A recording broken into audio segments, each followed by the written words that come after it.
Introdução. O grande Hegel, da Fenomenologia do Espírito e Ciência da Lógica, situa-se em meio à Revolução Industrial, 1776-1830, e à Revolução Francesa, 1789-1815. Do outro lado do Reno, contemplava as duas obras máximas da burguesia, o fim do modo de produção feudal pelas mãos dos revolucionários franceses e a passagem do reino da carência para a da abundância, pelas mãos dos proletários ingleses. De uma perspectiva de mais de um século, podemos contemplar os significados daquelas revoluções, a emancipação política do capital das relações pré-capitalistas de produção encastoadas no estado do velho regime e o aumento da produtividade, com a superação dos limites biológicos que o corpo humano impunha ao trabalho manual, pela entrada do maquinário na produção. A emancipação política garantiu ao capital a regência da reprodução social, quer no que se refere à totalidade social, quer no que diz respeito à reprodução dos indivíduos. A superação dos limites biológicos inerentes ao corpo humano possibilitou tal explosão pela capacidade produtiva que a oferta de mercadorias tornou-se maior do que as demandas postas pelas necessidades humanas. Oferta maior do que a procura significa que os preços tendem a cair abaixo de seu valor, portanto, que o mercado deixa de funcionar como eficiente mediação para a reprodução da propriedade privada. A reprodução do capital passou, desde então, a ser de tempos em tempos paralisada pela superprodução, a denominação burguesa para a abundância, até que, iniciada a crise estrutural em meados da década de 70, a produção do capital apenas pode se dar pela produção destrutiva, mesaros, de riquezas e de força de trabalho, do planeta e dos seres humanos. A crise se torna um contínuo em que a crise, é o único e último modo possível de reprodução do capital. Hegel foi o testemunho e a mais elevada consciência dessa virada histórica, contra as teses iluministas e modernas que tendiam a derivar a história de uma natureza humana dada pela natureza e a história das sociedades, de condições naturais, clima, relevo, etc. Hegel postulou que a Revolução Industrial evidenciava como, na relação de um homem com a natureza, está nele e não nesta o determinante. Os humanos fazem da natureza o que necessitam, não seria a necessidade natural que ditaria aos homens os nossos destinos. Se a história humana reside nos homens e não na natureza, como fariam os humanos em si próprios, a Revolução Francesa estaria demonstrando os meios pelos quais os homens se fazem humanos. Em 5 de maio de 1789, reuniram-se, convocados por Luís XVI, os Estados Gerais. Nesse momento, todos estavam convencidos de que uma nação sem rei significava o caos. Não era precisamente isso que demonstrara a Revolução Inglesa, um século antes. Melhor um péssimo rei do que rei algum. O controle dos Estados Gerais estava destinado à Igreja, a quem cabia o primeiro Estado, e à nobreza, que compunha o segundo Estado. Esses dois estados contavam 2 votos contra um voto do terceiro estado, que, contudo, representava 96% dos franceses, aqueles que nem eram nobres nem do alto clero. O conflito se estabeleceu a partir da exigência do terceiro estado de alteração do critério de votação nos Estados Gerais. O voto por estado deveria ser substituído pelo voto por representante e, como o terceiro estado possuía mais representantes do que os outros 2 estados somados, caberia aos representantes dos 96% dos franceses o controle dos Estados Gerais. O conflito elevou-se a um novo patamar quando o terceiro estado assistiu à ordem de sua dissolução e convocou o primeiro e o segundo estados a se reunirem com ele para, conjuntamente, deliberarem. O conflito se converteu em revolução quando Luís XVI decidiu concentrar tropas em Paris para dissolver os Estados Gerais e a população, de forma espontânea, converteu uma pequena passeata de cidadãos em uma avalanche que tomou a Bastilha. Um pouco mais de 2 semanas depois, com a notícia da queda da Bastilha, lançando os servos a um combate de terra arrasada contra os senhores feudais, a nobreza se dirigiu à Assembleia Nacional Constituinte, em que se converteram os Estados Gerais, solicitando a abolição do feudalismo. Era a noite do grande medo, os camponeses faziam sua entrada vitoriosa no processo revolucionário francês. Da noite do grande medo até a execução revolucionária da família real, em janeiro de 1793, os 2 grandes partidos se opuseram. De um lado, os partidários do rei que buscavam uma aliança com a burguesia mais moderada ao redor da proposta de uma monarquia constitucional, tal como ocorrera na Inglaterra. Do outro lado, aqueles que necessitavam a abolição de todas as relações de produção e, portanto, de propriedade feudais. O monarca, enquanto pretendia aceitar uma constituição para fortalecer os setores mais moderados contra os mais radicais, secretamente negociava com as forças feudais de toda a Europa uma intervenção militar para massacrar a revolução. A família real, disfarçada, tentou fugir da França e, surpreendida pelos revolucionários em Varennes, é aprisionada Palácio das Tulherias, em Paris. A Inglaterra se somou à iniciativa e a França foi invadida pelo exército mais poderoso que os poderosos na Europa podiam então colocar em campo. Os generais franceses e Luís XVI fizeram de tudo para promover a vitória dos invasores. O rei escreveu cartas pessoais ao comandante invasor, Conde de Brunswick, entregando os planos de campanha do exército da França.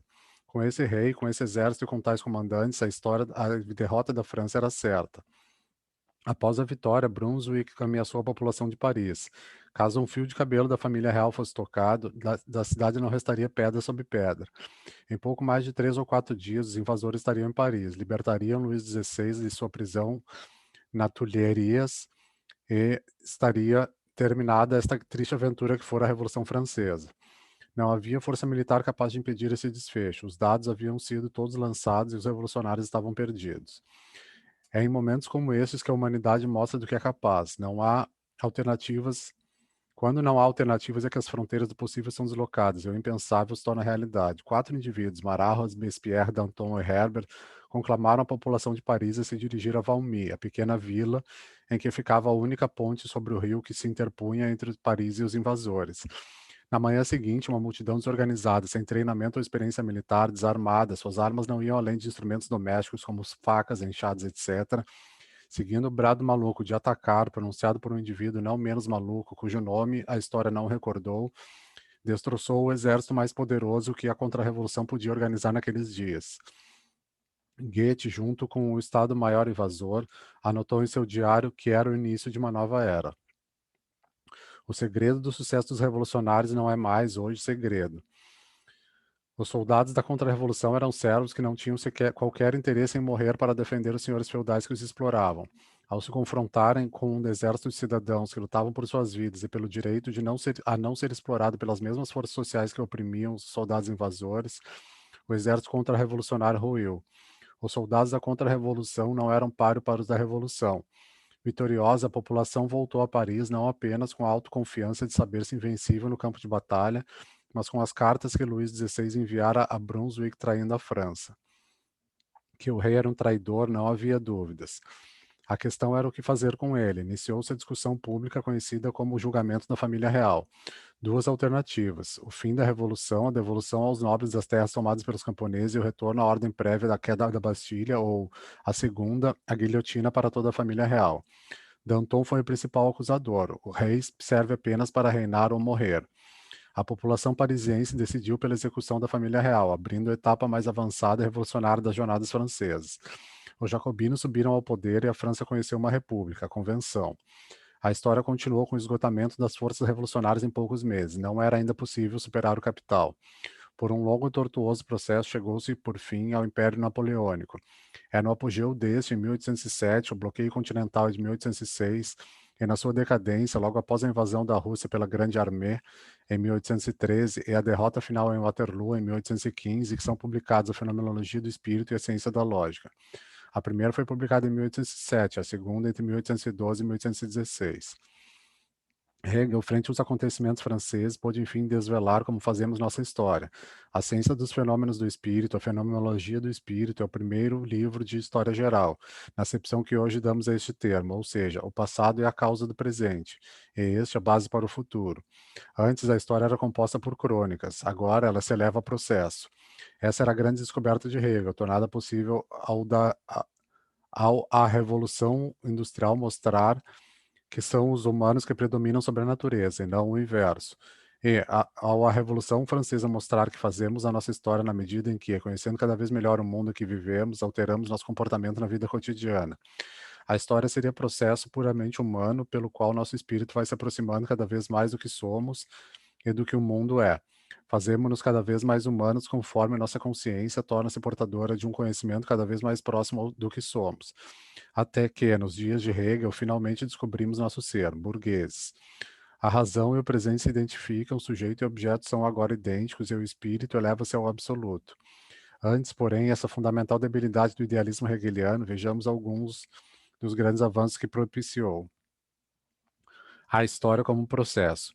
Contra as teses que derivavam da natureza a nossa história, Hegel argumentou que entre a instalação dos Estados Gerais em maio de 1789 e a decapitação de Luís XVI em 1793, não houve qualquer mudança na natureza que explicasse a sucessão de eventos que conectam esses dois pontos da história. O que se alterara, segundo ele, foi a concepção do mundo dos indivíduos. A Bastilha teria mostrado que o monarca absolutista não era invencível. Valmy que o povo era invencível. O que se alterou foi a consciência de que os cidadãos tinham das forças que moldavam seu mundo, das potências qualitativamente superiores dos cidadãos enquanto coletividades se comparadas às potências dos cidadãos tomados individualmente, e da potência do velho regime no confronto com as forças do novo mundo. Hegel argumentou que um processo de conhecimento, um processo gnoseológico, é o fundamento dessa elevação da consciência a novos patamares, e com isso o fundamento da elevação do comportamento dos humanos. De súditos evoluíram a cidadãos ao guilhotinarem o rei. Da concepção de mundo segundo a qual qualquer rei, por pior que fosse, seria melhor do que o caos de um mundo sem rei, evoluiu-se para a compreensão superior de um rei e serve apenas para trair ou morrer. A síntese na vida cotidiana das consciências de cada cidadão tem uma concepção de mundo que é superior ao conteúdo das consciências individuais, porque, lembremos, Hegel não sabia que a totalidade é mais do que a somatória das partes. Seria o fundamento último da história, a concepção de mundo consubstancia o espírito do tempo, o zeitgeist de cada época. A passagem do espírito de patamares de conhecimento mais simples aos mais complexos, de conceitos mais simples aos mais ricos e imediatos, teria a forma abstrata da transição lógica entre tais conceitos. A história da humanidade seria a passagem lógica do espírito de cada época ao espírito das épocas subsequentes. Seria a transição lógica de patamares de conhecimento mais simples a conceitos mais ricos, complexos e imediatos. O Geist não se alteraria. O que evoluiria seria o seu conteúdo gnoseológico, o seu conhecimento do mundo. Do espírito em si, a humanidade transitaria para o espírito para si da evolução do conteúdo gnoseológico do Geist. Três são as grandes e clássicas questões que permeiam essa concepção da história em Hegel. A primeira delas tem o seu núcleo no fato de que a passagem lógica do espírito de patamares mais simples aos mais complexos requer que os estágios mais evoluídos nada mais sejam do que o desenvolvimento dos estágios mais primitivos. Em outras palavras, que já no início deveria estar contido tudo que seria explicitado no futuro. No início estaria contido o fim, a concepção teleológica da história em Hegel. Nessa concepção, o novo se limitaria a ser o desenvolvimento do anterior. O que existia no passado não poderia deixar de existir no futuro. Manter-se-ia de forma superada nas formas mais envolvidas. Nem o ontologicamente novo, o antes inexistente, nem a negação ontológica do existente, a destruição do velho pode comparecer nesse sistema. Esse limite da concepção do mundo do Hegel, com as devidas mediações, ao fim e ao cabo corresponde ao seu limite de tempo, ao limite de seu tempo. Isto é, a Revolução Francesa podia revolucionar a propriedade privada, o Estado, a economia, a relação do trabalho alienado com a totalidade da reprodução social, etc. Mas não podia destruí-los. A sociedade burguesa seria uma nova forma de continuidade da sociedade de classe. O passado seria mantido nas novas formas do presente. A segunda das 13 clássicas questões que envolve o construto hegeliano centra-se no fim da história. Sendo a história o processo de elevação do Geist ao para si, uma vez reconhecida pela humanidade a essência do mundo e de si própria, realizar-se-ia uma nova e superior relação da humanidade com o mundo. Da contradição entre um sujeito que desconhece a essência do mundo, passamos para uma identidade entre o sujeito da consciência e a essência do mundo. Da contradição, passamos à identidade sujeito-objeto. A humanidade, ao final, descobre que o mundo é o que ela fez de si própria. O mundo revela-se como a humanidade que se fez no mundo social. Essa superação da contradição pela identidade estaria se realizando nos dias de Hegel. Da Revolução Francesa e da Revolução Industrial emergeria uma humanidade cujos indivíduos teriam plena consciência de, enquanto indivíduos, serem burgueses, proprietários privados, locus do individualismo e do egoísmo. Concomitantemente, tanto a humanidade quanto os indivíduos também teriam consciência de que há indivíduos sem sociedade, de que não há indivíduos sem sociedade, e que, portanto, não há propriedade privada sem uma ordem que lhe dê respaldo. O egoísmo essencial do burguês apenas pode se efetivar na vida cotidiana como partícipe de uma totalidade social que garanta a ordem imprescindível. O Estado é o locus dessa necessidade coletiva e universal, é o locus do bem comum, o oposto dialético do egoísmo do burguês individual. O Estado é a consubstanciação da ética. Entre o indivíduo e a sociedade, entre o egoísmo essencial ao indivíduo e a ética essencial ao Estado, desdobrar-se-ia uma complementaridade da mesma ordem pela qual Ao desenvolver seus negócios privados e enriquecer, o burguês individual também promoveria a prosperidade coletiva ao aumentar a riqueza social, gerar empregos, etc. Sendo a história o desenvolvimento da contradição sujeito-objeto que articula o mundo e o espírito de cada época, a essa contradição ser superada pela identidade, a história não mais será impulsionada a novos desenvolvimentos. A humanidade continuará a desenvolver as forças produtivas, o conhecimento, etc., mas sempre no patamar dessa identidade. Em poucas palavras, a história estaria destinada a terminar na sociedade burguesa. Esta é, ao final, posto desde o início, da evolução do Geist em si para si. Para nosso problema, contudo, mais importante é a terceira das clássicas questões que cercam a concepção hegeliana. Referimos-nos ao início da história. A gênese da humanidade. A passagem do século XVIII ao XIX que se conhecia da história da humanidade era muito pouco. A civilização egípcia, com as pirâmides e a esfinge, por exemplo, foi descoberta quando da invasão do Egito por Napoleão. Que o planeta tivesse uma história era algo impensável, e que essa história se estendesse por cerca de 4,5 bilhões de anos era ainda mais inconcebível. Darwin ainda estava a meio século de distância. Apenas no final do século XIX foi incorporada a ciência que a família, algo tão fundamental na reprodução das sociedades, tinha um passado muito distinto da família burguesa, monogâmica patriarcal. Hegel contava com menos dados históricos à sua disposição do que em qualquer colegial dos nossos dias. A resposta que ele poderia dar à questão da origem da humanidade era muito pobre. Tendo em vista a maior complexidade da matéria orgânica frente à inorgânica, postulou que a primeira era posterior à segunda. Pelo mesmo critério, afirmou que, na sequência lógica do simples ao complexo, a sociedade seria posterior à natureza. Isso era o máximo que se poderia chegar naquelas circunstâncias. Como a história seria a gradual e lógica elevação do Geist de seus em si para o seu ao seu para si, o seu início teria de ser o primeiro momento dessa elevação pelo avanço do conhecimento. A conditio sine qua non de todo o processo de conhecimento é a existência de um sujeito, de uma consciência que se relacione com um objeto pela pergunta: o que é isso? O início da humanidade teria de ser, portanto, o primeiro momento em que a humanidade, ao olhar para suas condições de vida, interrogou-se: por que vivemos assim? Porque nosso destino é esse, não outro. A humanidade, para Hegel, se fundou como humanidade ao considerar como um problema desconhecido as suas condições imediatas da existência. As circunstâncias imediatas da vida comparecem nessa relação como objeto a ser investigado por um sujeito que necessita conhecer esse objeto. Estaria, desse modo, fundada a relação de conhecimento entre o sujeito, uma consciência e um objeto, as condições de vida. Nota de rodapé anterior. É curioso como essa questão é tratada nos manuscritos de 1844. A questão é deixada de lado por improcedente. O desconhecimento da história do universo e dentro dele, do planeta, fazia da própria questão algo que só poderia caber nos espíritos religiosos que concebiam o gênese da humanidade como um ato divino. Por isso, diz Marx, abre aspas, a pergunta é, é ela própria um produto da abstração. Interroga-se sobre como chegaste a essa pergunta. Pergunta a ti mesmo se a tua pergunta não ocorre a partir de um ponto de vista a que eu não posso responder, porque é um ponto de vista improcedente. Verkerter. Fecha aspas, fim da nota de rodapé. Esse ato, tal como a Santíssima Trindade, possui para Hegel uma intrínseca unidade que é a síntese de três momentos distintos. Ao a humanidade colocar sua própria história como objeto, assume-se a si própria como um sujeito distinto do objeto. A história da humanidade, por esse ato, é convertida em um objeto externo à própria humanidade que põe a pergunta. Pelo mesmo ato, a humanidade se funda como sujeito distinto de sua própria história convertida em objeto. A humanidade e sua história estabelecem, assim, uma relação de alienação, Entfremdung. A humanidade separa-se de sua própria história, esta entra na relação sujeito-objeto enquanto algo externo à própria humanidade.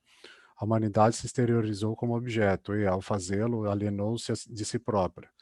A alienação implica, requer, portanto, uma exteriorização, a Entäußerung, pela qual a humanidade distingue-se de sua história, convertendo esta em algo externo a ela própria. A exteriorização e a alienação entre a humanidade e suas condições imediatas de vida, seu destino, é o único modo pelo qual a humanidade pode se constituir como um desconhecido objeto de conhecimento a ser investigado, por um lado e, por outro, como um sujeito, uma consciência que irá investigar esse objeto.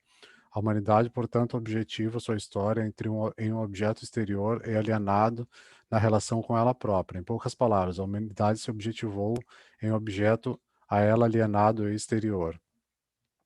Nota de rodapé. Há aqui um aspecto importante. Para que a humanidade ponha a si mesma, a si própria como sujeito-objeto, é preciso que alguma consciência de sua identidade no confronto com a alteridade do objeto já se faça presente.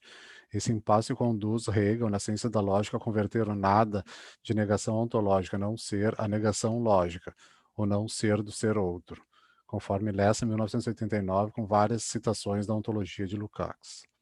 Fim da nota de rodapé. Uma vez fundada a relação sujeito-objeto, o conhecimento e a história poderiam avançar. Tem início, então, possivelmente, as passagens mais fascinantes da fenomenologia do espírito. A descrição da incrível epopeia da humanidade que, de conceito a conceito mais elevado, transita para a sociedade burguesa, pelas mediações da Grécia clássica, do período medieval e do período moderno, Bildung. No início do século XIX, a humanidade pôde se compreender como resultado único e exclusivo de seus atos, de suas ações. Todos os poderes que, por milênios, atribuímos aos deuses se revelaram potências humanas das quais a humanidade não tinha consciência. A humanidade, ao contemplar o objeto composto por seu destino, compreendeu finalmente que todas as circunstâncias eram o resultado lógico e processual dos atos humanos ao longo dos tempos. A humanidade, sujeito do processo de conhecimento, descobriu do objeto que investigava a ela própria, o que lhe parecia como um outro objeto, a ela exterior e alienado. Revelou-se ao final como nada mais do que ela própria que se objetivara, se alienar e se exteriorizar em objeto de conhecimento para que fosse possível investigar a si própria e, deste modo, desdobrar toda a história humana. Esse foi o primeiro momento da história da humanidade em que não precisamos de potências naturais, divinas, transcendentais, de qualquer ordem para compreendermos a nós próprios. O gigantesco desse passo não pode ser exagerado. A humanidade, com Hegel, pode afirmar em suas próprias potências, humanas e sociais, o fundamento de sua existência. Mais ainda, Hegel revela o que seria a verdade da Revolução Francesa, o momento final da elevação da humanidade ao seu para si. Napoleão seria a razão a cavalo. A humanidade realizar-se-ia plenamente pelas mãos revolucionárias da burguesia. Não poderia haver maior elogio da Revolução Burguesa. Hegel foi o filósofo da burguesia revolucionária em seu momento mais glorioso, a conversão do mundo feudal na imagem e semelhança do capital. O final da história, em Hegel, é, portanto, também a justificativa burguesa mais elevada da Revolução Francesa. Vitoriosas as forças revolucionárias, o mundo seria constituído não mais por contradições entre opostos, mas pela complementaridade entre os diferentes. A eticidade do Estado complementaria dialeticamente o egoísmo do indivíduo burguês. A ganância do burguês seria complementada pela prosperidade coletiva promovida pelo desenvolvimento dos negócios privados. Singular e universal seriam partes de uma totalidade harmônica e equilibrada. Igualdade, liberdade e fraternidade, os ideais de 1789, finalmente se consubstanciariam na vida cotidiana pela plenitude da sociedade burguesa, aquela na qual a humanidade descobriu-se como seu único demiurgo. Partindo do em si, o único desenvolvimento possível do espírito seria a direção do para si. A concepção teológica da história em Hegel articula-se de modo rigorosamente necessário com os momentos de objetivação, alienação e exteriorização da humanidade. O espírito em si, apenas pelo crescente conhecimento de si próprio e do mundo, gradualmente eleva-se ao para si. Uma vez lá, contudo, o que era um objeto alienado exterior revela-se a própria humanidade que se alienara, objetivar e exteriorizar. Lembremos, para que fosse possível constituir a relação sujeito-objeto fundante do processo de conhecimento que é a história humana. A identidade sujeito-objeto é também a superação da alienação, da objetivação e da exteriorização. Agora que nós sabemos que somos nós a nossa própria história, a humanidade recupera a si própria, desalienando-se. A humanidade recupera o que então lhe parecia externo como parte de si própria, desexteriorizando-se, que se permitem a expressão. E pelo mesmo andar da carruagem, o mundo objetivo deixa de ser um mundo que se opõe à consciência como um objeto a ser conhecido e se converte no mundo exterior que somos nós próprios. A humanidade se desobjetiva, novamente com perdão da expressão. O Geist, em seu estágio para si, é o espírito absoluto também porque deixou para trás os momentos de objetivação, alienação e exteriorização imprescindíveis aos estágios anteriores. A humanidade, em sua plena explicitação, superaria essas mediações. Elas deixariam de existir Se a Revolução Francesa e a Revolução Industrial foram o solo histórico que possibilitou Hegel, as contradições que dela nasceram levaram à crise do hegelianismo. A Feuerbach é a virada de 1843-44 de Marx. A revolução do trabalho, a descoberta do trabalho, do intercâmbio material do homem com a natureza como fundante da humanidade abriu o caminho para a superação final do hegelianismo. Radicou na objetividade da existência, o desenvolvimento da consciência e tornou possível a primeira concepção de mundo materialista superior ao idealismo. No que agora nos interessa ao fazê-lo, Marx conferiu um conteúdo inteiramente distinto dos conceitos de objetivação, alienação, exteriorização e teleologia. Objetivação e exteriorização em Marx. O pressuposto de Marx e Engels é que não há sociedade que se possa reproduzir sem o intercâmbio material com a natureza, o trabalho. Esse pressuposto não é uma preferência pessoal dos dois. Decorre de o ser humano ter uma base biológica da qual não se pode livrar, o Homo sapiens que somos. Esse pressuposto lança raiz na concepção materialista de mundo. O desenvolvimento da matéria orgânica possibilitou a vida, e o desenvolvimento do ser biológico, o surgimento do ser humano. O salto do humano para além da natureza é o trabalho. O que distingue o humano de todas as outras formas de vida é a modalidade de nosso intercâmbio material com o ambiente, pela qual, ao transformar a natureza, os humanos transformam sua própria natureza de ser social. Em outras palavras, a peculiaridade ontológica do trabalho frente às outras formas de intercâmbio biológicos com a natureza, para ficarmos com o nosso tema, está em que apenas no trabalho nós temos efetivas objetivação e exteriorização. É também isso que possibilita que, ao transformar a natureza, os humanos transformem sua natureza social. Marx, em O Capital, coloca essa questão nesses termos. Diferente da abelha, o pior arquiteto constrói primeiro na consciência, isto é, idealmente, para depois construir na cera, de antemão, abre aspas, o que distingue o pior arquiteto da melhor abelha é o que ele construiu o favo em sua cabeça, antes de construí-lo em cera. No fim do processo de trabalho, obtém-se um resultado que já no início deste extinguiu na imaginação do trabalhador. Existiu na imaginação do trabalhador e, portanto, idealmente. Um processo orientado a um fim já determinado em sua origem é um processo teleológico, como já vimos em Hegel. O projeto idealmente construído de Machado, que existe apenas idealmente na imaginação, orientará a ação transformadora da natureza que resultará um Machado objetivamente existente. O construto ideal que existe na imaginação do trabalhador, a finalidade que dirige todo o processo de trabalho, é um ponto de chegada já pré-determinado, é uma teleologia. Aqui, a primeira diferença decisiva entre Marx e Hegel. Enquanto para o filósofo idealista a teleologia era uma categoria universal, uma determinação da totalidade humana, Marx restringe a teleologia aos atos singulares dos indivíduos concretos, historicamente determinados, como Lukács gostava de colocar. A teleologia, para Marx, possui, ao lado de sua ação orientadora dos atos humanos, duas outras características importantes. Existe idealmente, isto é, na imaginação do trabalhador. E, em segundo lugar, por ser um construto da imaginação, não tem qualquer possibilidade de atender às necessidades da vida cotidiana que estão em sua origem. A ideia do machado não é capaz de cortar árvores, abrir o crânio ou quebrar os ossos dos animais. A imaginação da fogueira não é capaz de produzir nem o calor, nem a luz, etc.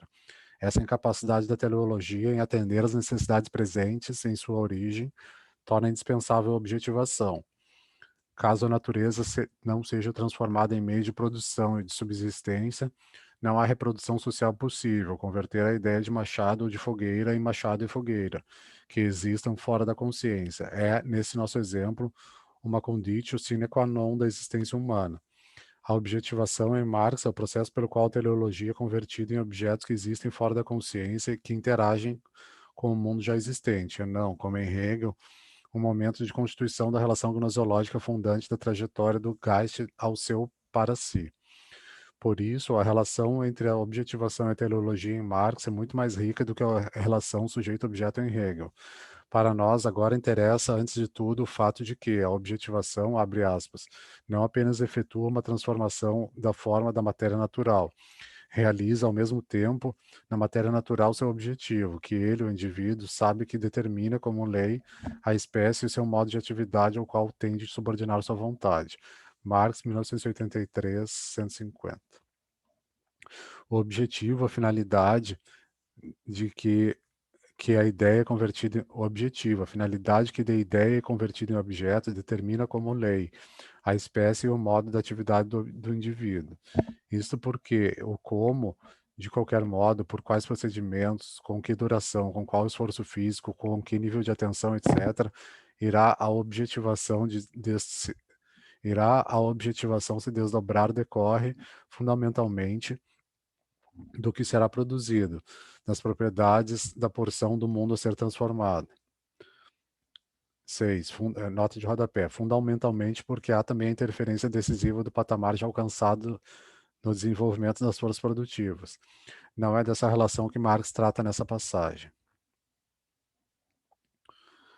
O existente impõe limites e abre possibilidades às ações humanas. Fim da nota de rodapé. O existente impõe limites e abre possibilidades às ações humanas.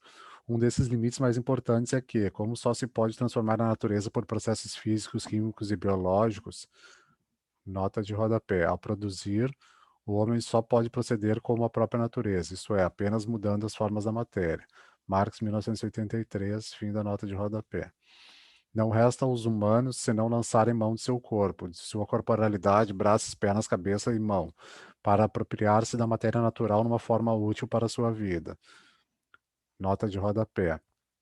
Marx, mais à frente, abre aspas, como o homem precisa de um pulmão para respirar, ele precisa de uma criação da mão humana para consumir produtivamente forças da natureza. Fecha aspas, fim da nota de rodapé.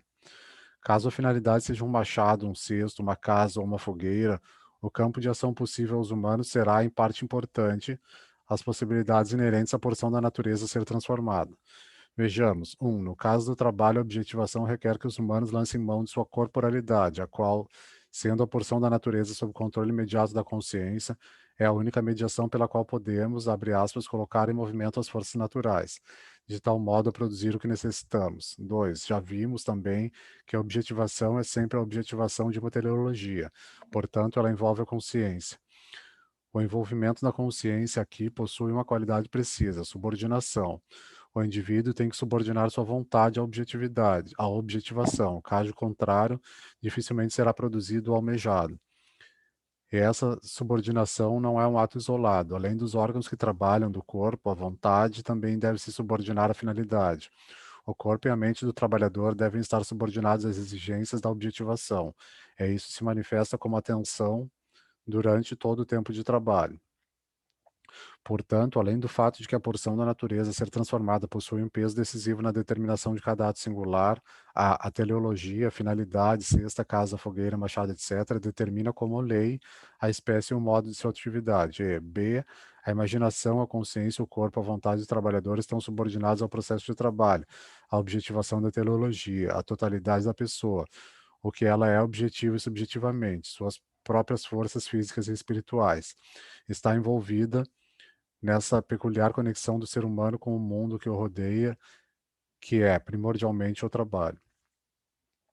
Essa articulação da totalidade do indivíduo com o mundo é de tal ordem que, ao atuar por meio desse movimento sobre a natureza externa a ele e a modificá-la, ele modifica ao mesmo tempo sua própria natureza.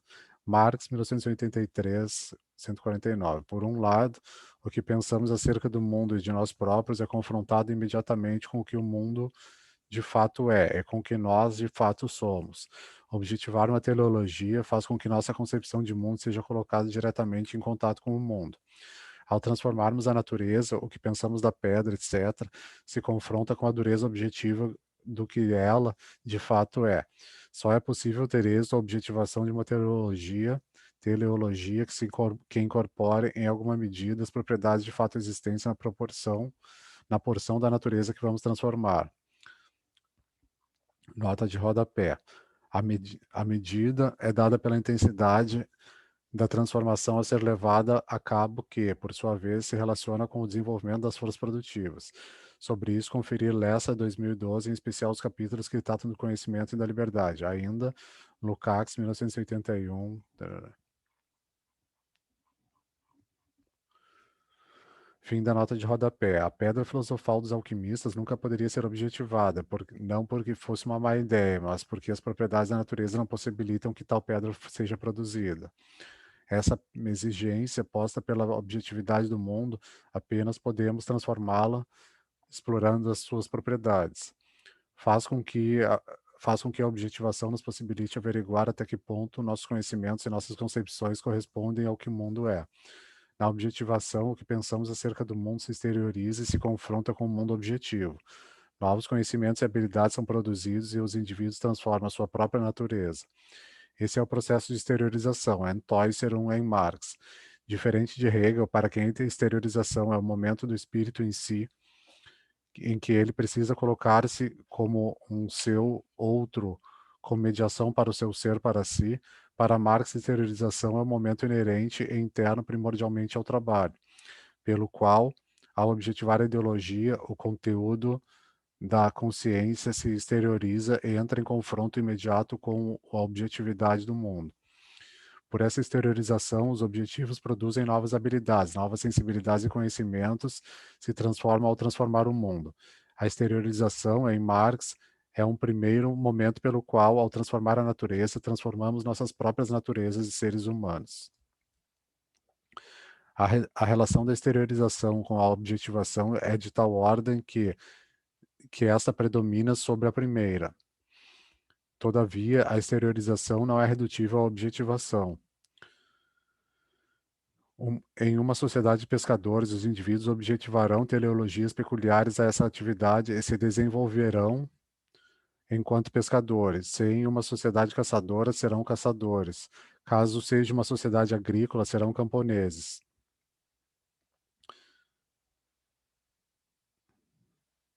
etc. A objetivação predomina sobre a exteriorização. Todavia, como cada indivíduo é uma singularidade, nunca teremos dois indivíduos exatamente iguais. O confronto de cada consciência com o mundo que a rodeia, a exteriorização, será tão singular quanto a singularidade de cada indivíduo. A história de cada indivíduo, de como ele se desenvolve, de como sua relação com o mundo evolui, etc., não é redutível à história da sociedade da qual é partícipe. Por isso, a exteriorização é determinada pela objetivação sem ser a ela redutível. Daqui, como as devidas mediações, decorre o fato de que a pessoa não é redutível à sociedade da qual faz parte. Ao falarmos de Júlio César, temos que mencionar o Império Romano. A história do Império Romano não pode ser contada sem a atuação de Júlio César, mas a história de um não é redutível à história de outro. Mencionamos que a exteriorização em Marx é um primeiro momento em que, ao transformar a natureza, transformamos também nossa natureza de seres sociais. Um segundo momento tem seu fundamento na articulação da objetivação com o mundo. Toda a objetivação de uma teleologia é a introdução na relação de causa e efeito, que é o mundo objetivo, de novas relações de causa e efeito que interagem com as já existentes. O planeta Terra, por esse processo, vem sendo convertido crescentemente à imagem e semelhança dos humanos. Se isso resultará na nossa emancipação do capital ou na destruição da humanidade, é algo que só o futuro dirá. Nós geramos novas relações de causa e efeito que interagem com as já existentes, produzidas pela natureza. Nós defrontamos com a matéria natural como uma força natural. E, levada a cabo a objetivação, desdobra-se um período de consequências, Lukács, que produz sempre novas necessidades e possibilidades objetivas. Esse é o segundo momento pelo qual, ao transformar a natureza, os humanos transformam suas próprias naturezas seres humanos. Ao objetivarmos materiologia, produzimos necessidades e possibilidades objetivas que, objetivamente, desculpem a repetição, alteram a nossa relação com o mundo em que vivemos, alteram a natureza de nossas ações, alteram a natureza do que somos. No dia a dia, essa alteração pode ser tão pequena que seja imperceptível de antemão. Contudo, o fato de ser ou não consciente, de ser mais ou menos consciente, não altera o fato de fundo. Ao transformarmos o mundo, transformamos a nossa própria natureza de seres humanos, que nos obrigamos a nos comportar para com o mundo de modo distinto. Nossa natureza é o que fazemos do mundo, e de nós próprios, portanto. Já vimos que, analogamente, com toda objetivação, vimos que, analogamente a como toda objetivação produz novas necessidades e possibilidades objetivas, a exteriorização, ao possibilitar que o indivíduo desenvolva novos conhecimentos e habilidades, também o torna portador de novas necessidades e possibilidades subjetivas.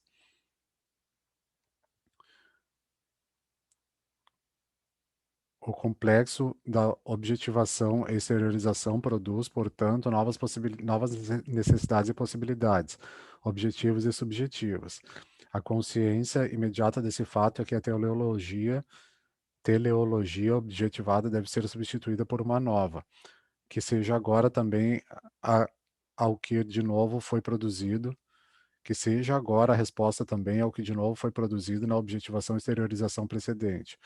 Ao final do processo de trabalho, não apenas o mundo foi transformado, mas também os seres humanos não são mais os mesmos. Ao transformar a natureza, transformamos também nossas naturezas de seres humanos. Nota de rodapé anterior. Abre aspas, a essência humana é o conjunto, ensemble das relações sociais. Fecha aspas, Marx 2009, fim da nota de rodapé. Podemos agora esclarecer melhor a relação da teleologia com o mundo objetivo.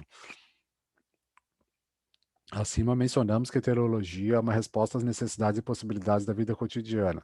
Devemos acrescentar que a teleologia é um construto da consciência, existe idealmente na imaginação do trabalhador, é, portanto, um ato consciente dos indivíduos. Sem nada alterar este fato, a teleologia sempre se refere às necessidades e possibilidades objetivas e subjetivas com as quais os indivíduos se confrontam. A existência determina a consciência. Nessa relação que estamos examinando, a atividade da consciência que produz a teleologia apenas é possível se a consciência for a consciência do mundo em que vive o indivíduo, se a consciência refletir as necessidades e possibilidades das suas condições de vida. Uma ideia para cumprir a função social de teleologia deve, entre outras coisas, ser também o reflexo do mundo objetivo na consciência. A origem e o fundamento da teleologia é, portanto, a reprodução social em que incessantemente são produzidas novas necessidades e possibilidades, e, nesse contexto mais geral, na relação entre objetividade e teleologia. Cabe a primeira o momento predominante, sem que isso cancele o papel ativo da consciência ao produzir a segunda. Há dois outros aspectos do processo de transformação da natureza que são importantes quando se trata de uma análise da reprodução da sociedade, mas que, para a nossa finalidade presente, podem ser apenas mencionados.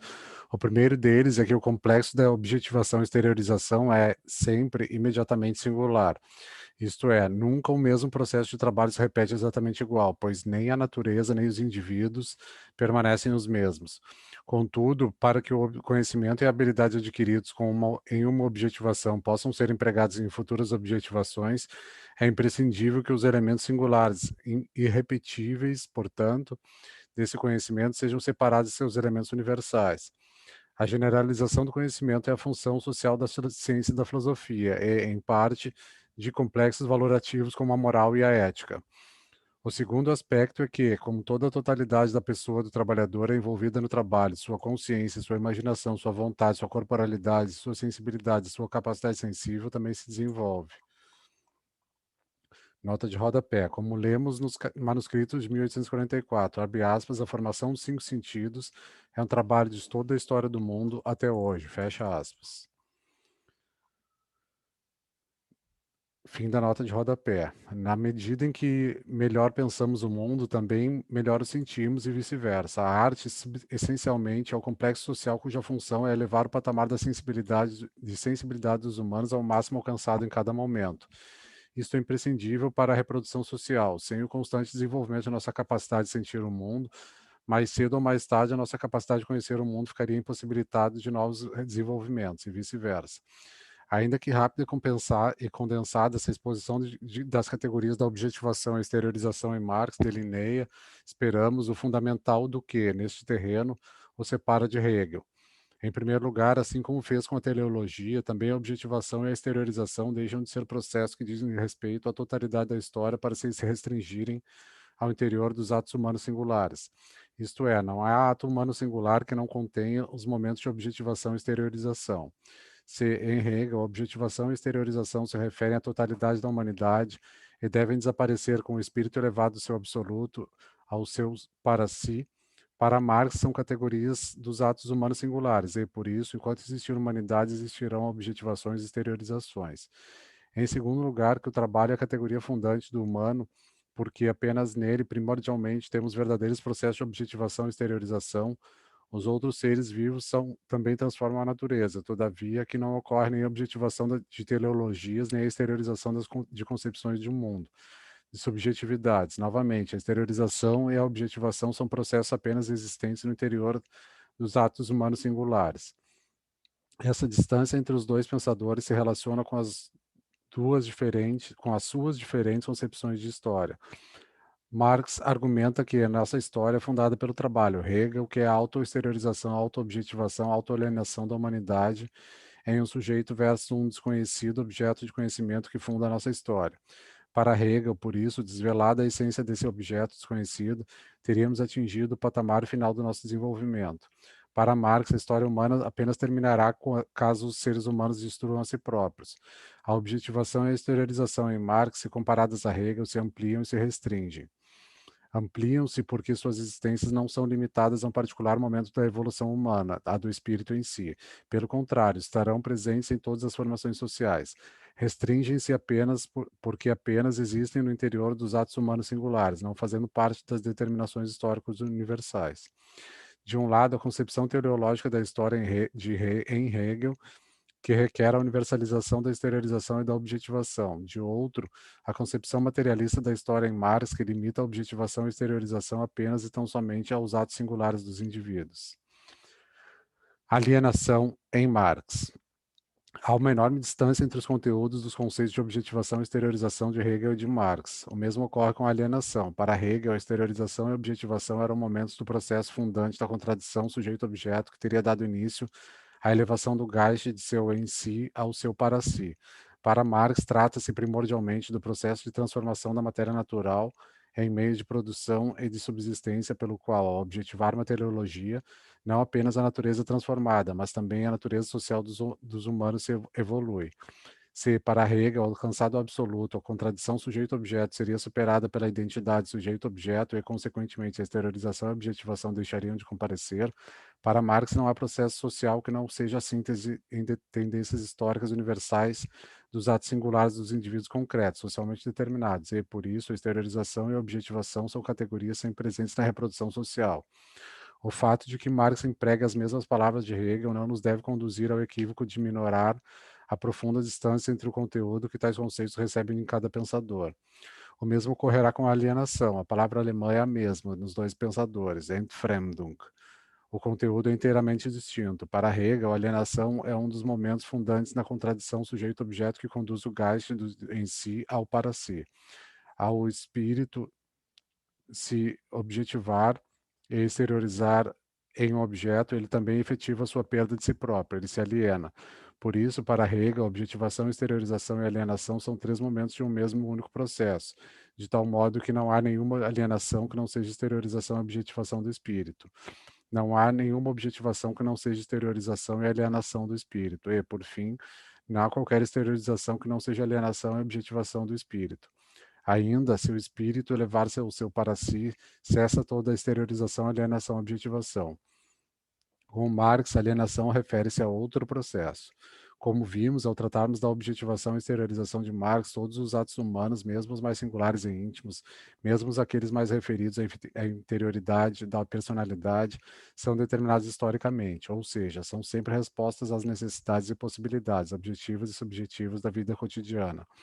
Podemos responder a essas necessidades e explorar essas possibilidades de maneira muito variada, porque toda situação histórica é um complexo de determinações que comporta um campo maior ou determinação de alternativas, ou campo maior ou menor de alternativas. Como essas necessidades e possibilidades são o resultado do desenvolvimento geral e ainda como nossas objetivações irão interferir e sofrer interferências das objetivações dos outros indivíduos, o desenvolvimento da humanidade é o complexo processo de síntese dos atos singulares dos indivíduos concretos, historicamente determinados em tendências universais. Esse processo de síntese é a reprodução social. Como a necessidade primeira de toda a reprodução social é a produção dos meios de produção e subsistência, sem os quais os indivíduos sequer podem viver, serão as necessidades e possibilidades geradas no interior do complexo da economia que contém o trabalho que tenderão a predominar ao longo do tempo. Analogamente, como as necessidades e possibilidades geradas na economia e em todos os outros complexos sociais interferem umas nas outras incessantemente, a totalidade tende a ser a mediação entre as necessidades e possibilidades geradas na economia e o desenvolvimento de cada complexo social particular, a fala, a educação, a política, o Estado, os indivíduos, etc. O momento predominante no desenvolvimento histórico concentra-se no desenvolvimento das forças produtivas. Portanto, sem que com isso a humanidade e a sua história sejam redutivas ao complexo da economia. Ainda, o predomínio do desenvolvimento das forças produtivas não impede que, em alguns momentos, outros complexos possam exercer a função de momento predominante. Por exemplo, nos períodos revolucionários e a luta de classe que determina o desenvolvimento da propriedade e das relações de produção, que determina como se estruturará o trabalho e a economia futuros. Todas essas relações e questões já foram tratadas em vários momentos e podemos, por isso, não fazer aqui mais do que essa brevíssima menção, certamente plena de carências. O que nos importa para a comparação entre a alienação em Hegel e Marx é que, para o autor de O Capital, o desenvolvimento da humanidade não é nem poderia ser um processo teleológico, isto é, um processo que, desde o seu primeiro momento, já conteria o seu necessário final. Os atos humanos se articulam com a totalidade social e com outros atos humanos, não pelo conteúdo da consciência que eles dirigem, mas sim pelas consequências objetivas que produzem na reprodução da sociedade. Não é o que os indivíduos pensam, mas o que eles fazem, o que determina seus papéis na evolução da humanidade. Cada ação humana singular gera necessidades e possibilidades que interagirão com as necessidades e possibilidades produzidas pelas ações de outros indivíduos. Como a totalidade é mais do que a soma das partes, essa complexa, rica e imediata interação do período de consequências do CAX, de cada ato singular com todos os períodos de consequências de todos os outros atos singulares, resultará na vida humana, na vida cotidiana, isto é, na síntese de todos os atos de uma mesma totalidade imediata. Por isto, vai argumentar Marx, a história é um processo causal, isto é, mediado por causas e efeitos, que não é teleológico. A cada situação histórica concreta corresponde um campo de possibilidades e impossibilidades futuras. Quais dessas possibilidades serão objetivadas e quais não serão é algo que será decidido no limite pelos atos singulares dos indivíduos concretos.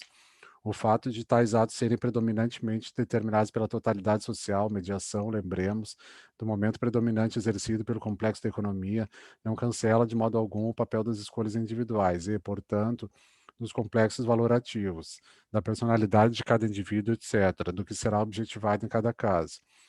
Isso que pode parecer um paradoxo nada mais é do que reflexo do fato de que as escolhas individuais determinam o que cada indivíduo fará a cada momento, determinam o que será por eles objetivado, e, contudo, esse papel ativo das escolhas pelos indivíduos apenas pode ocorrer porque tais escolhas têm seu solo fundante nas necessidades e possibilidades objetivas e subjetivas que surgiram com todas as devidas mediações em cada caso, do desenvolvimento da humanidade em sua totalidade. Júlio César, Napoleão, Cipião, assim como Ícaro e Santos Dumont, apenas puderam fazer história pelas suas escolhas individuais, porque tais escolhas correspondiam às possibilidades e necessidades realmente existentes na vida cotidiana de cada um deles.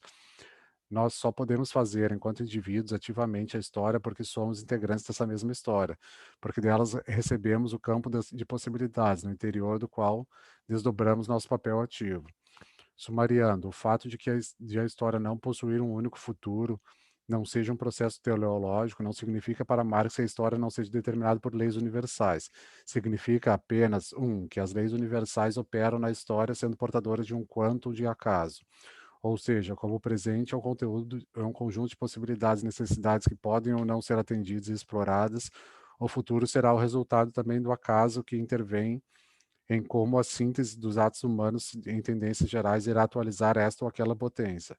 De um jogo de futebol a um relacionamento afetivo entre apenas dois indivíduos, de uma greve em uma fábrica à rebelião que tomou conta do Brasil em 2013, nenhum processo social deixa de incorporar em sua trajetória causas e acasos. 2. Significa ainda que as leis mais universais, por serem sínteses dos períodos de consequências gerados pelos atos singulares dos indivíduos, são elas também construto social. Portanto, tal como elas foram produzidas pela reprodução da sociedade, podem também ser alteradas e mesmo destruídas por essa mesma reprodução. As leis da história humana apenas atuam enquanto não forem revogadas pela humanidade. Tal como o desenvolvimento humano criou e destruiu o escravismo, também criou e destruiu o feudalismo.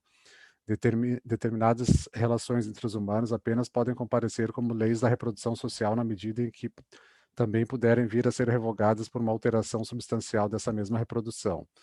E, por fim, 3.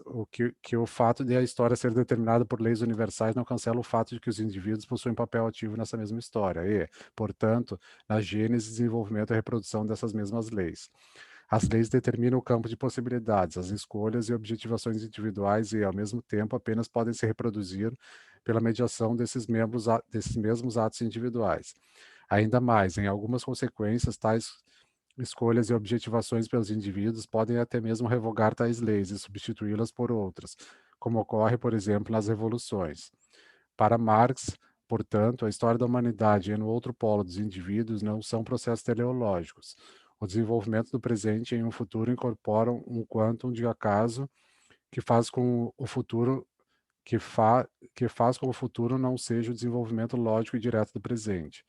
Daqui decorrem muitas consequências para o exame da relação entre consciência e o mundo, para o exame do papel e do peso dos indivíduos na história, para a investigação das questões ao redor do método, etc. O que nos interessa agora é que, para Marx, essa necessária articulação entre causalidade e acaso é o fundamento último da possibilidade da alienação. Peguemos duas situações bastante típicas na história. Uma sociedade primitiva é acometida por uma epidemia. Seu baixo desenvolvimento das forças produtivas faz com que se confronte com o mundo como um conjunto enorme de necessidades que não podem ser atendidas. Desta base material decorre uma concepção de mundo, Weltanschauung, segundo a qual os deuses ordenam todo o existente, e assim o fazendo, ordenam também os destinos humanos. Para sobreviver à epidemia, não restaria aos humanos senão comoverem os deuses para, para, para, para que removam a doença. Faltou o quê? Sacrificam, então, seus melhores animais e fazem jejum para que os deuses se apiedem. Aglomeram-se em cerimônias religiosas para que, juntando seus prantos, sejam audíveis aos deuses. Hoje sabemos que esse comportamento, ao invés de fortalecer os humanos contra a epidemia, provavelmente resultou no oposto. Os humanos se enfraqueceram e se alimentaram pior. As defesas biológicas foram debilitadas ao sacrificar seus melhores animais. As aglomerações nas cerimônias religiosas devem ter favorecido a generalização da epidemia. Em determinadas circunstâncias, as relações sociais podem se converter em obstáculos ao desenvolvimento da humanidade, tendo ou não os indivíduos disso consciência. Quando as relações sociais se tornam entraves ao desenvolvimento humano, passam a ser uma relação social criada, portanto, pelos humanos, que é a anti-humana desumana. São desumanidades criadas e reproduzidas pelos próprios humanos, são desumanidades socialmente postas. Isto é, em Marx, alienação, uma desumanidade socialmente posta. Ao contrário, a crítica ao conceito de alienação de Marx, em especial por parte de alguns autosserianos, nota de rodapé, mas não apenas. Conferir, por exemplo, McCartney em 1990. Fim da nota de rodapé. Que parte do pressuposto de que a alienação somente poderia ser criticada a partir de um conceito fixo e eterno, portanto, idealista e burguês, de essência humana. Vimos como isso que não é verdade em se tratando de Marx. Cada situação histórica é portadora de necessidades e possibilidades objetivas, e é no confronto com elas que uma relação social pode cumprir um papel impulsionador ou de freio ao desenvolvimento da humanidade. Nesse nosso exemplo, a concepção religiosa, nota de rodapé, por sua vez, fundada no baixo desenvolvimento das forças produtivas, etc., fim da nota de rodapé, impossibilitou que as melhores alternativas fossem levadas à prática. Fez com que os humanos agissem de tal modo a agravar ao invés de minorar as ameaças à sobrevivência. Nesse caso específico, a religião cumpriu a função social de um complexo alienante. Nas mesmas sociedades primitivas, contudo, as seitas e as religiões cumpriram também funções não alienantes. Não raras vezes serviram de mediação para a generalização dos conhecimentos adquiridos na vida cotidiana, de tal modo a poderem ser aplicados nas situações futuras, necessariamente distintas. Outras vezes, cumpriram funções similares à moral em nossos dias, a ordenarem determinados comportamentos sociais imprescindíveis, incesto, etc. Nota de rodapé. Em O Povo das Montanhas Negras, Raymond Williams narra lendas em que esse papel da religião no período primitivo é bastante evidente. Lukács discute também essa função social da religião nas sociedades primitivas, conforme em especial Lukács. Fim da nota de rodapé. É a função que exerce na reprodução da sociedade, portanto, que faz com que um complexo cumpra ou não um papel alienante. Na história da humanidade, há um enorme conjunto de alienações que foi sendo produzido e superado com o desenvolvimento das forças produtivas, sem que exigissem uma intervenção política e violenta de uma porção contra a outra porção dos humanos. Há, contudo, um complexo de alienações que tem o seu fundamento na exploração do homem pelo homem, na propriedade privada, e que apenas pode desaparecer pela superação da sociedade de classe. A propriedade privada, o Estado, a política, as classes sociais e a família monogâmica são exemplos típicos de alienações que apenas serão superadas pela Revolução Proletária. Tais complexos sociais são sempre alienantes, todavia, a qualidade de suas alienações não foi sempre exatamente a mesma. Então, a Revolução Neolítica, há cerca de 12 mil anos, e a Revolução Industrial, 1776-1830, a humanidade conheceu um período histórico em que se articularam a carência e o trabalho excedente. As forças produtivas ainda não produziam o necessário para atender a todas as necessidades de todos os indivíduos. A carência e, todavia, a capacidade produtiva do trabalhador já excedia suas necessidades imediatas, o trabalho excedente. Neste longo período que abarcou os modos de produção asiático, escravista, feudal e toda a acumulação primitiva, a sociedade de classes foi a mais eficiente para o desenvolvimento das forças produtivas. A razão básica desse fato está em que, em uma situação de carência, a divisão igualitária do produzido implica no consumo de toda a riqueza, nada restando para o desenvolvimento das forças produtivas. A concentração da riqueza excedente produzida pelos trabalhadores nas mãos das classes dominantes, pelo contrário, possibilitou que parte dela fosse empregada pelo desenvolvimento das forças produtivas. Por isso, ao longo da história, as sociedades igualitárias tenderam a ser substituídas pelas classes. Com o capitalismo contemporâneo, esse processo chegou ao seu término e todo o planeta se converteu à sociedade de classes. Por mais de 14 mil anos, portanto, o mais rápido desenvolvimento apenas foi possível pela destruição da maior parte da humanidade. A alienação, nesse caso, servia ao desenvolvimento das forças produtivas e, ao mesmo tempo, rebaixava o desenvolvimento humano ao patamar da propriedade privada.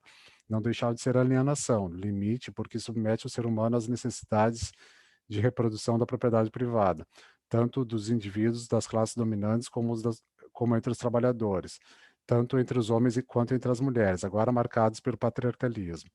Todavia, ainda cumpria o papel de suporte ao desenvolvimento das forças produtivas. Com a Revolução Industrial, esse quadro se alterou na sua essência. O desenvolvimento das forças produtivas superou a carência e lançou a humanidade no período da abundância. Produzimos mais do que necessitamos. A abundância significa que a oferta estruturalmente é maior do que a procura e seus preços tendem a cair abaixo do valor das mercadorias. O mercado, que sempre foi excelente mediação e acumulação da riqueza da classe dominante, deixa de o ser. A produção periodicamente interrompida. As forças produtivas são destruídas até que, pela carência artificiosamente gerada pela crise, os preços se elevam e a produção é retomada, até uma nova crise. São crises cíclicas.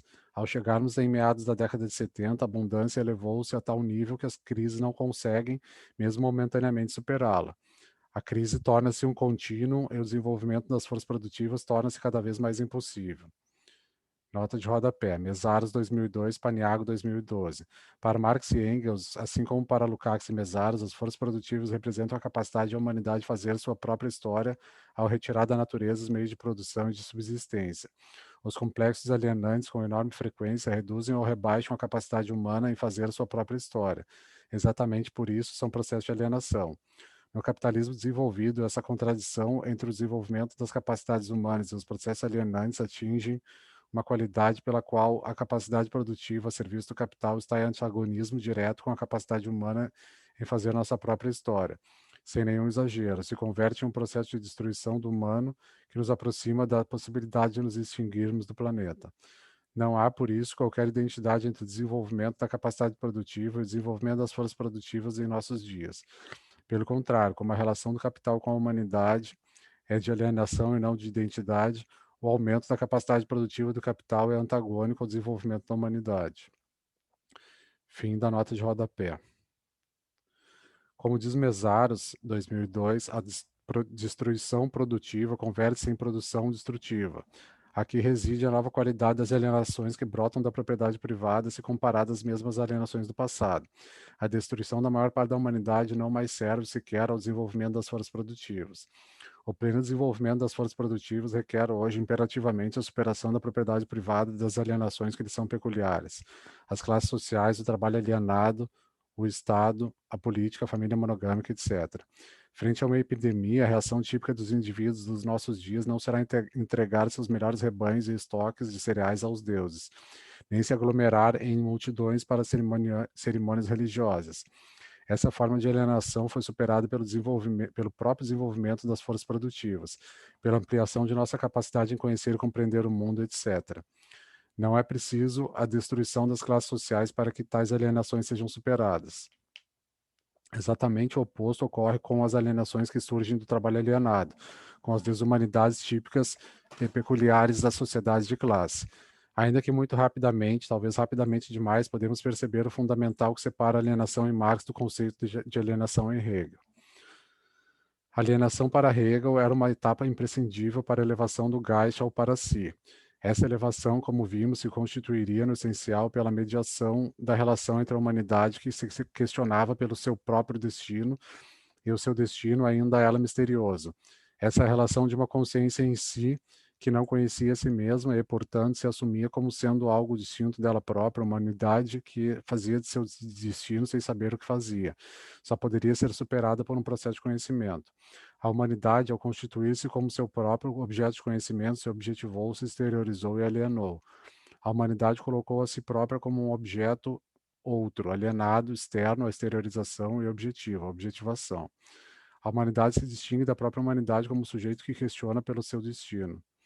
A alienação em Hegel possui, portanto, um estatuto ontológico preciso. É uma relação de uma consciência com seu mundo objetivo, corresponde ao em si dessa consciência. Uma relação cujo desenvolvimento se dará movido por um processo de conhecimento ao qual, de conceito a conceito mais desenvolvido, de modo lógico e necessário. A consciência evolui do seu para si ao espírito absoluto.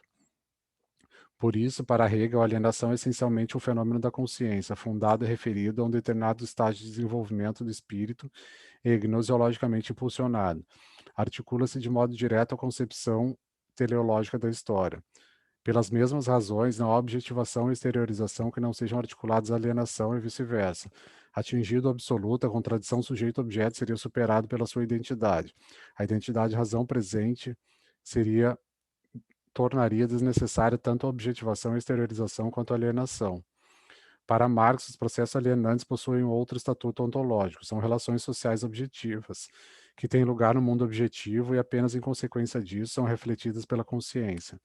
Muitas vezes, os processos alienantes sequer se elevam à consciência enquanto tais. A peste bubônica na Europa Ocidental, na Idade Média, para tomarmos um exemplo. O renascimento comercial e urbano lançou as bases para a peste negra e os europeus passaram por toda a epidemia sem ter a menor ideia de que foram eles próprios que criaram todas as condições para que tal tragédia abatesse sobre suas vidas. A alienação, para existir, não requer de modo algum que esteja presente na consciência enquanto alienação. É claro, nem corresponde ao pretenso estágio em si da consciência. A Weltanschauung mágica e religiosa da sociedade primitiva tem suas raízes no parco desenvolvimento das forças produtivas, na forma peculiar de trabalho, a coleta, que fundava aquelas sociabilidades. As alienações religiosas, naqueles casos, tinham seu fundamento trabalho de coleta, não no em si do espírito. As alienações que brotam da propriedade privada exibem esse predomínio do seu fundamento material, do trabalho alienado, ainda mais explicitamente, justamente por serem fenômenos mais desenvolvidos da alienação.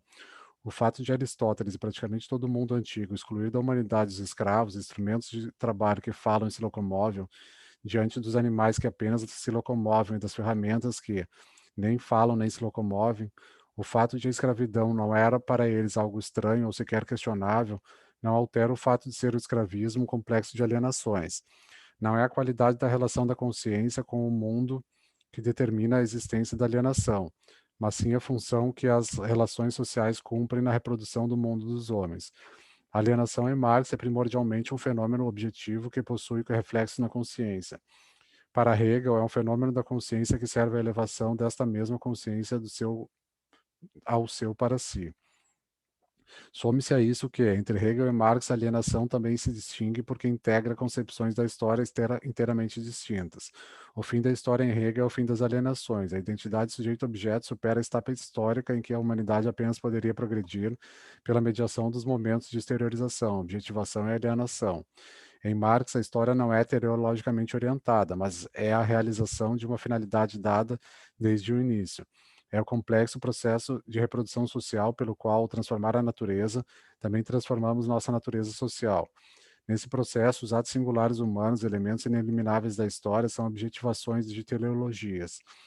Tais objetivações, por sua vez, possibilitam o confronto direto, a exteriorização entre os indivíduos, entre o que os indivíduos pensam do mundo e o que o mundo de fato é. Os indivíduos aprendem, desenvolvem sensibilidades e habilidades.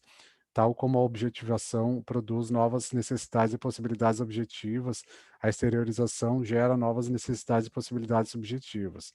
Por isso, não há história humana que prescinda da objetivação das teleologias e da exteriorização a ela associada.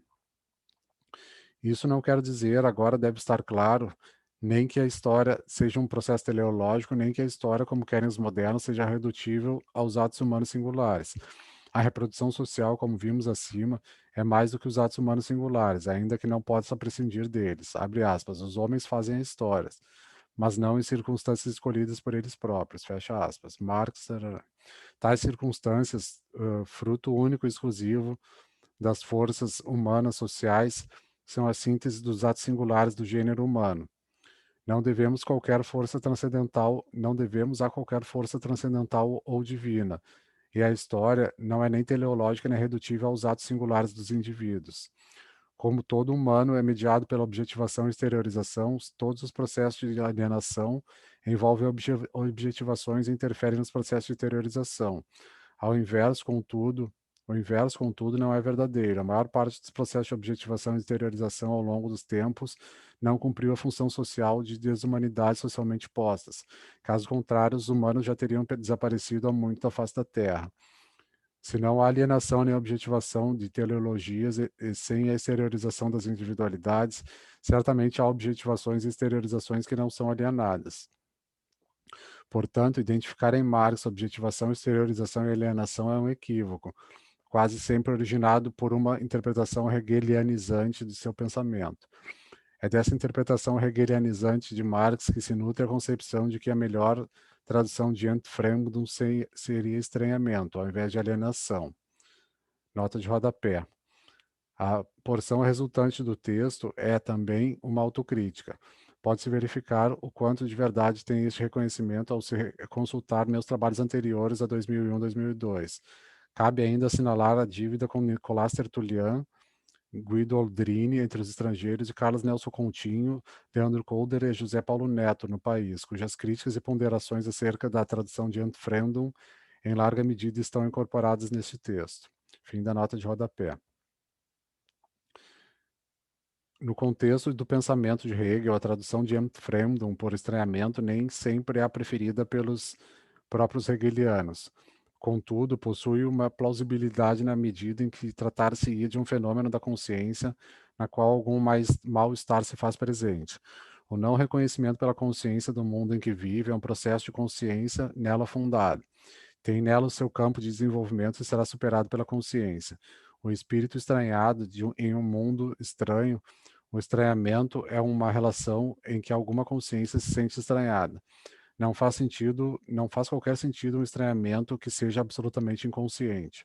Ser estranho ou estranhado é qualidade de uma sensação ou estado subjetivo, que, no caso de Hegel, se articula ao desconhecido, possui uma base gnoseológica na relação entre uma consciência e um dado objeto.